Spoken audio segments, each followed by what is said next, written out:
What's going on, guys? My name is 2 for Oscar, and welcome back to another series for this year. We're going to go back to DMC 5, but instead we're going to do Vergil's Son of Sparda mode. We're going to do S rank for each mission, so just sit back and relax. I'm also going to talk about the franchise as a whole, because if you know me, if you know the channel, I fucking love Devil May Cry, one of my favorite game franchises of all time. But it's not without its flaws as well, so that's why I want to do this series, so we can just talk about it. And I want to talk about what I would do differently. Like, we'll talk about the flaws with the series as well.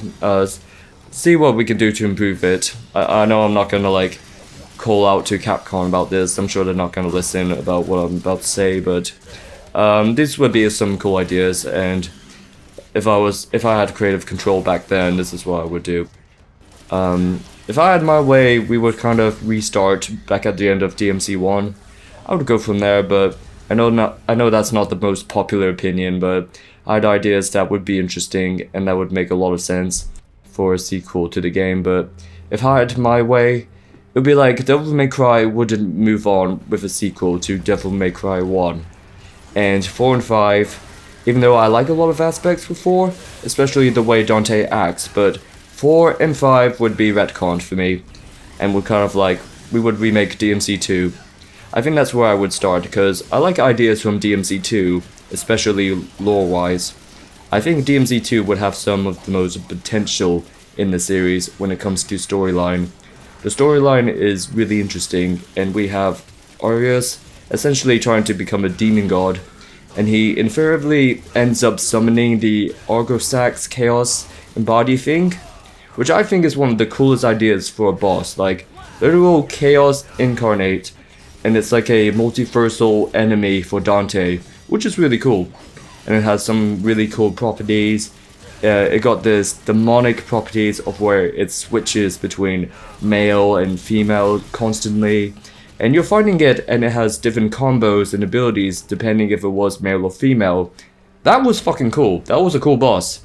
And I like many ideas in DMC 2 as well, like the demon would leak into the human world and it slowly changes it. That's something that they actually went a lot into detail within the DMC Devil May Cry game, where there was like this limbo where the demon world and the human world would mesh together. Whereas in DMC 2, it wasn't really a limbo, it was the demon world invading the human world. But I think that's an idea for, like, worth exploring again in a more interesting way. If they're ever gonna do another DMC game, because I think they can do something like that. When it comes to DMC 3, I'm 100% fine staying exactly as it is like the sibling rivalry between Dante and Vergil. You all know that's the prequel, that comes first in the story. And then it goes to DMC 1 next. And they fight again because Vergil is corrupted. I'm fine with that stuff. But what does annoy me, like the more I think about it, is that Vergil does end up having a child. And then that leads to the entirety of DMC 4. Which is pretty much revolving around things that Vergil did in the past.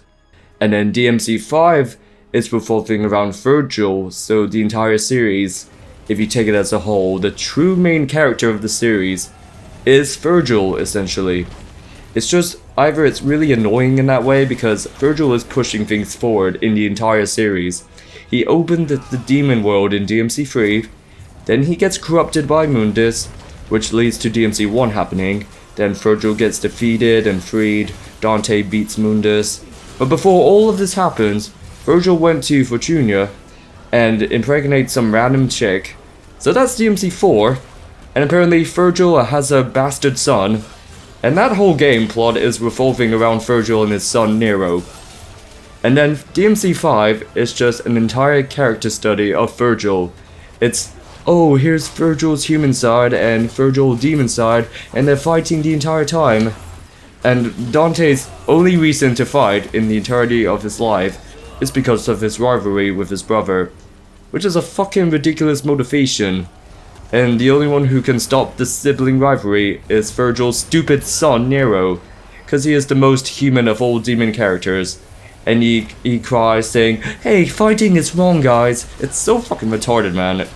And to talk about the issues with the franchise, I do want to actually let me just finish this boss up. I don't have to you don't have to fight him. I just try to avoid him. Pretty sure I'll get an S rank anyways. So that's the prologue. Let me just see the results. This one's pretty easy if you're doing hard mode. So yep, S rank. Alright, we'll go to episode 1 next. I just want to keep going. And we're continuing with mission 1 now, because prologue was just too quick. So we're going to talk about the issues with the franchise, and specifically that Dante has been sidelined in his own series, which doesn't make any sense to me, man. Like, Capcom did this poll last year for what people want to see and what their favorite games are in Capcom's backlog. So, like, throughout like all the decades for Capcom games.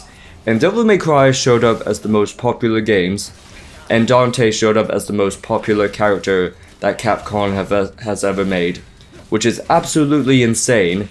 And these are the votes from Capcom fans over the years, and every single one of these polls show that Dante is the most popular character, which is crazy because Capcom has Beyond Kennedy, Mega Man, Ryu, Chun-Li, and Dante is more popular than them. But in his own franchise, he is constantly getting sidelined. Like, you are the most goated character in gaming history, in my opinion, and every one of his games besides the first 3, not counting 2 because that's not really a DMC game. So every single one of the games in the franchise, Dante's been sidelined. If you want to count DMC 1, 3, 4, and 5, Dante is the primary player character in DMC 1 and 3, which is fucking ridiculous. They constantly push Nero on us. I don't get it. I just don't understand the thought process that Itsuno had, and I don't understand it. It's clear that Itsuno doesn't like Dante that much, because everyone in the staff developing the games, they love him. I can tell because they give Dante the best weapons in DMC 4 and 5, the best scenes, the best lines, and the best everything. But he gets sidelined in everything, which is irritating to me, especially to the Dante fans out there. A side character could work for Nero if it was done properly, but I think we would have to rework the character from the ground up. But what I said, like how we can change the games, we need to rework 4 and 5. Well, I did say I'll retcon it, but say like they have to keep the game. I would change Nero's character just to make the games a bit better. Because the way Nero is right now, he's basically a thought symbol for Dante, except a angsty version of what Dante was in DMC3. He's more edgy and emo. It really takes away from the originality of Dante, to be honest. To have a copycat version of Dante running around, except he's the son of Vergil. I never liked that character to begin with, sorry, I'm not a Nero fan. But we can make him a unique character though. But he can't be the same personality as Dante. But he gets more pissed off easily, but he has more grappling moves. That's why people cater to him, to be honest, nowadays. I always thought he can be more a religious character, because he grew up in Fortuna, where he was indoctrinated by that religion who worshipped Sparda. If you've ever seen the anime Trigun, there's this character called Wolfwood, who's this religious dude who carries a gigantic cross that has arsenals of weapons.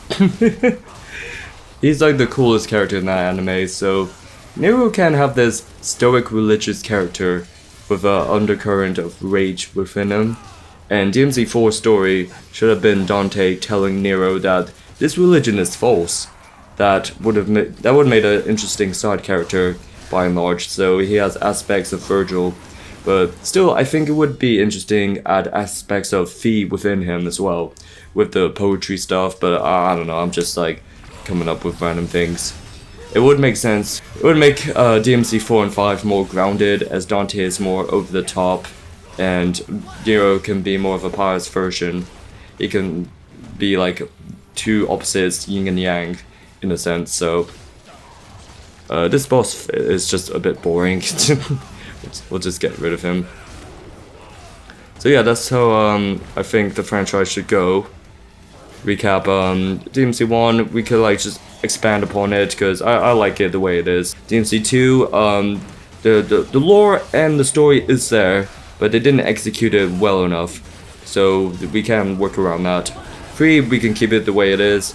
4 and 5, I want to retcon it, but in case I don't, in case they won't let me, we'll just change Nero as a character just so he'll be less annoying and less of a Dante clone. That's how I see it. And there we go. Alright, that's the first boss in mission 1.